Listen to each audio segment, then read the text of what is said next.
গত বৃহস্পতিবার এখানে যে একজন ডুবে মারা গিয়েছেন সেটা কি হয়? আমার ছেলে। ঘটনাটা কিভাবে ঘটলো? ঘটনাটা বৃহস্পতিবার সন্ধ্যে 6টার সময় ওকে একজন ফোন করে ডেকে আনে, চলে আসে। তারপরে ছেলেরা যেমন বেরোয় সেই রকম সন্ধ্যে 7:30 নাগাদ ছেলেটা ফোন করলো বাড়িতে, চপ নিয়ে যাব। বাড়ি থেকে বলা হলো যে আজকে বৃহস্পতিবার চপ আনতে হবে নি, তুই পালিয়ে আয়, যদি তুই একা খাস একটা আনবি। ওইটুকু বলার পরে তার কোনো সাউন্ড নেই। তারপরে হঠাৎ একজন ফোন করলো, তখন 8টা প্রায়, যে আমার একটা ছেলেকে ফোন করলো, তো দাদা জলে পড়ে গেছে, কি করব। আচ্ছা, সেই বক্তব্যটা আমার ছেলে বলবে, আমি ওইটুকু শুনলাম। তারপরে সে বলছে যে আমি জলে নেমে খুঁজেছি, তাকে ধরতে গেছিলাম, ভারী ছেলে, ধরতে পারিনি, উঠে এসেছি। পরে তার শরীরটা দেখলাম একটুকু ভিজেনি, কাপড় চোপড় ভেজেনি।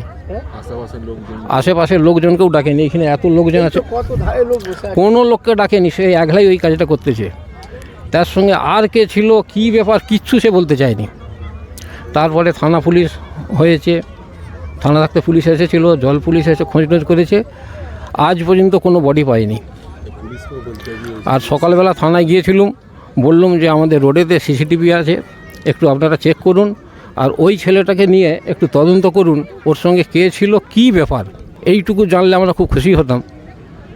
পুলিশ বলে, প্রাথমিকভাবে মনে করেন কি এটা কি কোনো প্ল্যানফুলি মার্ডার কেস? আমরা তাই মনে করি। মানে এখনও পর্যন্ত বডি পাওয়া যায়নি। এক্ষেত্রে প্রশাসন কতটা কীভাবে সহায়তা করছে? প্রথম সহায়তা করেছিল, এসেছিল তদন্ত, এখন লাস্ট কই আর তদন্ত আজ থেকে আর কিছু দেখতে পাইনি। বা এটা বাগনান থানার মধ্যে পড়ছে, তারা বাগনান থানায় এখনও কোনো কাজ করতে পারছেন না? করেছে, প্রথম 2-3 দিন করেছে, আজ পর্যন্ত আর কই দেখতে পাইনি। আপনি প্রশাসনের কাছে কি মতামত রাখতে চাচ্ছেন? আমি চাচ্ছি এটা ওনারাই একটু তদন্ত করে দেখুক না বিষয়টা কি। আপনি কি কেস ফেস করেছে এই সময়? না না, আমি শুধু ওই করেছি, ওই মেশিন ডায়েরি একটা করেছি, এই পর্যন্ত। কেন এখনও পর্যন্ত বডি পাওয়া যায় না? আপনি এটা কী বলবেন?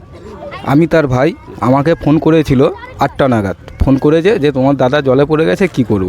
আমি বলি জলে পড়ে গেছে, তুলতে হবে বলে 8টা নাগাদ ফোন করতে, আমি 8:15-20 নাগাদ আমি নদীর ধার বাড়ি থেকে সাইকেল নিয়ে আসছি। সাইকেল নিয়ে আসতে বাঁধের ধারে একজন এইখানকারই স্থানীয় বাসিন্দা, ঝিনুক বলে নাম, সে নদীতে ডোবে করে, ছেলেটা খুব এক্সপার্ট ছেলে, সে বলে না আমি তো শুনিনি, বলতেই সে এসে হাফ গোলা জলেতে নেবে খোঁজাখুঁজি করেছে, লাইট নিয়ে, রাতের ব্যাপার তো, লাইট নিয়ে খোঁজাখুঁজি করেছে, আর খুঁজে পাওয়া যাচ্ছে না। ঠিক আছে, এটাই হচ্ছে ব্যাপার। আমায় তুমি ফোন করলে, তাহলে জলে যখন পড়ে গেছে, তোমাকে হাত দেখিয়েছে, তাহলে তুমি তুলতে পারলে না কেন? এইখানে এত দোকান আছে, এত স্থানীয় বাসিন্দা আছে, বাঁধের গায়ে উঠলে অনেক স্থানীয় বাসিন্দা আছে, তারা কেউ জানে না যে পড়ে গেছে বডি, আর কাউকে ডাকেও না, বাড়ির লোককে ফোন করেছে। আমি বলতে চাইছি, ও তো শুধু বাড়ির লোককে তো ফোন করলো, এখানে স্থানীয় বাসিন্দার তো কেউ জানলো না কেন? এইটাই আমার বক্তব্য। এটা কোনো প্ল্যান চক্রের মধ্যে হয়েছে কি কাজটা? এইটাই প্রশাসনকে একটা কথা বলতে চাইছি, মানে আমাদের রোডে বর্গান্তরায় যে অনেক ক্যামেরাগুলো আছে, সিসি ক্যামেরা, ও কার গাড়িতে এসেছে না এসেছে ওইটা নিয়ে একটু তদন্ত করতে। মানে এখনো ক্যামেরা চেক হয় না প্রশাসনের তরফ থেকে? প্রশাসন এখন ক্যামেরা চেক হয়নি। আমরা ডিমান্ড করছি যে ক্যামেরাগুলো চেক হোক। আমরা ডিমান্ড করছি যে প্রশাসনকে ক্যামেরাগুলো চেক হোক, তাহলে সুরাটা বেরিয়ে আসবে ঘটনাটা কি ঘটেছে। ঘটনাটা বেরিয়ে যাবে যে কার সাথে এসেছে। আচ্ছা, আমরা জানতে পারছি না কার সাথে এসেছে, কে ফোন করেছিল আপনাদের? ওইটা আমরা জানতে পারছি, ফোনটা সমেত তো জলে পড়ে গেছে। না, আপনাকে কে জানিয়েছিল ফার্স্ট থেকে? আমার কাকার ছেলে জানিয়েছিল। সে কি তার সাথে ছিল, সে একসাথে ছিল? না, সেটা বলতে পারছি না যে তার সঙ্গে ছিল কি না। সে কি করে জানলো যে ওখানে সে ডুবে গেছে? ও নাকি বলতে যে এখন বলতে বেড়াতে এসেছিল, এখানে দেখেছে, ঠিক আছে, তারপর আবার বলতেছে আমি বাইক স্টার্ট দিতে গেছি, দেখেছি, অনেক রকম কথা বলছে, শুনতে পাচ্ছি। তো তাহলে প্রাথমিকভাবে সে ঠিকঠাক বলছে না? তাহলে আপনারা কি মনে করেন, সে কি তার সাথে জড়িত আছে? না, ওইটা বলতে পারছি না সে তার সঙ্গে জড়িত বলে, কিন্তু আমরা চাইছি ক্যামেরাটা চেক হবে, চেক হওয়ার পর সব বুঝে যাবে তদন্ত। এই বর্গান্তরে অনেক ক্যামেরা আছে। আপনারা প্রশাসনের কাছে অনুরোধ চাচ্ছেন যে ক্যামেরা যাতে চেক হয়, যাতে সঠিক ঘটনাটা বেরিয়ে আসে। ঘটনাটা বেরিয়ে আসুক, এবার ওকেও যদি কিছু প্রশ্ন করা হোক, যে ওকে ভালোভাবে জিজ্ঞেস করা হোক কী হচ্ছে না, কে ছিল না ছিল। একটা দোকানদার, মোমোওয়ালা কেউ জানে না, বলছে যে বডিটা পড়েছে না পড়েছে কেউ বলছে। তখন কি এখানে কোনো লোক ছিল না? না, লোকজন ছিল, দোকানদার সব ছিল। তাহলে সেখানে লোক মানে পার্শ্ববর্তী মানুষকে না জানিয়ে সে কীভাবে আপনাকে ফোন করলো যে এটা এখানে কিছু নেই, অনেক তো এখানে লোক আছে? সেইটা নিয়ে আমাদের একটু তদন্ত চলে যাচ্ছে। আপনাদের সন্দেহ লাগছে? সন্দেহ লাগছে ওইভাবে। যে একটু ক্যামেরাগুলো চেক করা হোক। বৃহস্পতিবার দিন রাত্রি 8টার সময় আমায় ফোন করেছে। আমার হচ্ছে গিয়ে যে একজন ফোন করেছে আমার ভাই, তার নাম অমিত খাঁটা, ঠিক আছে। সে আমায় ফোন করে বলে তোমার দাদা এরকম নদীতে পড়ে গেছে গো, কী করব। আমি বলি নদীতে পড়ে গেছে, তুলতে হবে বলে আমাকে ফোন করার সাথে সাথেই আমি সঙ্গে সঙ্গেই এসেছি। এসে ঠিক এই জায়গাটা থেকে পড়েছে। বৃহস্পতিবার দিন রাত্রে এর থেকে আরও 5 হাত নদীর চর ছিল।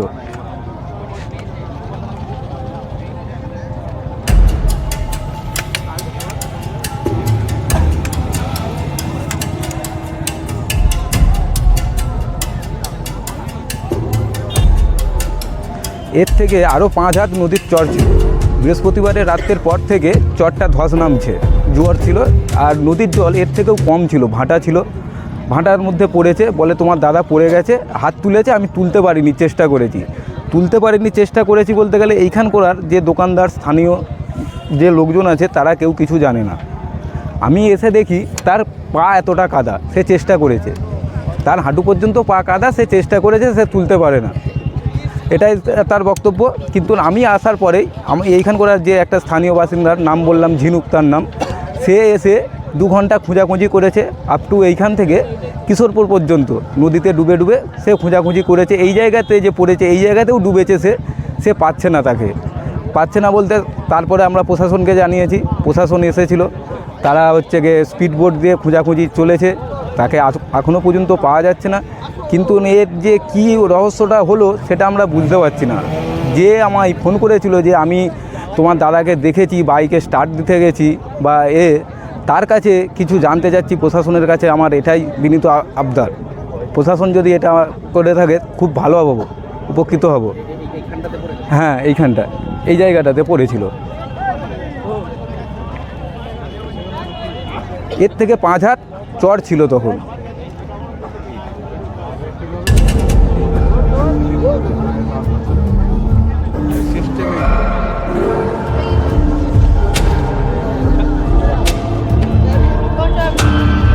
এই যে এখানে স্থানীয় দোকান আছে, আরও অনেক কিছু দোকান বসে, সবাই বসে। দোকানদাররা বলছে আমরা কিছু জানিই না যে পড়ে গেছে বলে। এটাই হচ্ছে গিয়ে বক্তব্য, যে দোকানদাররা কেউ জানলো না, বাড়ির লোক জেনে গেল, বাড়ির লোক ছুটে আসলো, বাঁধের গায়ে যে ঝিনুক বসেছিল সে এসে নেমেছে জলে। এটাই বক্তব্য। যে আমাদেরকে খবর দিয়েছে তাকে ধরলেই বক্তব্যটা পাওয়া যাবে, যে কে এসেছিল তার সঙ্গে বা আরও কে ছিল। প্রশাসনের কাছে এটাই আমাদের আবদার। এটা হলে এসেছি ওইটা নিয়ে একটু তদন্ত করতে। মানে এখনো ক্যামেরা চেক হয় নাই প্রশাসনের তরফ থেকে? প্রশাসন এখন ক্যামেরা চেক হয়নি। আপনারা ডিমান্ড করছি যে ক্যামেরাগুলো চেক হোক? আমরা ডিমান্ড করছি যে প্রশাসনকে ক্যামেরাগুলো চেক হোক। তাহলে সুরাটা বেরিয়ে আসবে, ঘটনাটা কি ঘটেছে, ঘটনাটা বেরিয়ে যাবে যে কার সাথে এসেছে। আচ্ছা, আমরা জানতে পারছি না কার সাথে এসেছে, কে ফোন করেছিল আপনাদের? ওইটা আমরা জানতে পারছি, ফোনটা সমেত তো জলে পড়ে গেছে। না, আপনাকে কে জানিয়েছিল ফার্স্ট থেকে? আমার কাকার ছেলে জানিয়েছিল। সে কি তার সাথে ছিল, সে একসাথে ছিল? না, সেটা বলতে পারছি না যে তার সঙ্গে ছিল কি না। সে কি করে জানলো যে ওখানে সে ডুবে গেছে? ও নাকি বলতে যে এখন বলতে বেড়াতে এসেছিল, এখানে দেখেছে, ঠিক আছে। তারপর আবার বলতে যে আমি বাইক স্টার্ট দিতে গেছি, দেখেছি, অনেক রকম কথা বলছে, শুনতে পাচ্ছি। তো তাহলে প্রাথমিকভাবে সে ঠিকঠাক বলছে না? তাহলে আপনারা কি মনে করেন, সে কি তার সাথে জড়িত আছে? না, ওইটা বলতে পারছি না সে তার সঙ্গে জড়িত বলে, কিন্তু আমরা চাইছি ক্যামেরাটা চেক হবে, চেক হওয়ার পর সব বুঝে যাবে তদন্ত। এই বড়কান্তরে অনেক ক্যামেরা আছে। আপনারা প্রশাসনের কাছে অনুরোধ চাচ্ছেন যে ক্যামেরা যাতে চেক হয়, যাতে সঠিক ঘটনাটা বেরিয়ে আসে। ঘটনাটা বেরিয়ে আসুক। এবার ওকেও যদি কিছু প্রশ্ন করা হোক, যে ওকে ভালোভাবে জিজ্ঞেস করা হোক কী হচ্ছে না, কে কে ছিল না ছিল। একটা দোকানদার, মোমোওয়ালা কেউ জানে না, বলছে যে বডিটা পড়েছে না পড়েছে কেউ বলছে। তখন কি এখানে কোনো লোক ছিল না? না, লোকজন ছিল, দোকানদার সব ছিল। তাহলে সেখানে লোক মানে পার্শ্ববর্তী মানুষকে না জানিয়ে সে কীভাবে আপনাকে ফোন করলো যে এটা এখানে কিছু নেই, অনেক তো এখানে লোক আছে? সেইটা নিয়ে আমাদের একটু তদন্ত চলতে যাচ্ছে। আপনাদের সন্দেহ লাগছে? সন্দেহ লাগছে ওইভাবে, যে একটু ক্যামেরাগুলো চেক করা হোক। বৃহস্পতিবার বেনাপুর রূপনারায়ণ নদীতে একটি মানুষ ডুবে গেছেন। তো তারই আমরা তার বাবার কাছ থেকে আমরা প্রাথমিক ইনফরমেশন জানলাম। ক্যামেরাম্যান ওয়ানের সাথে মারুফের রিপোর্ট, জনতা গ্রাউন্ড নিউজ।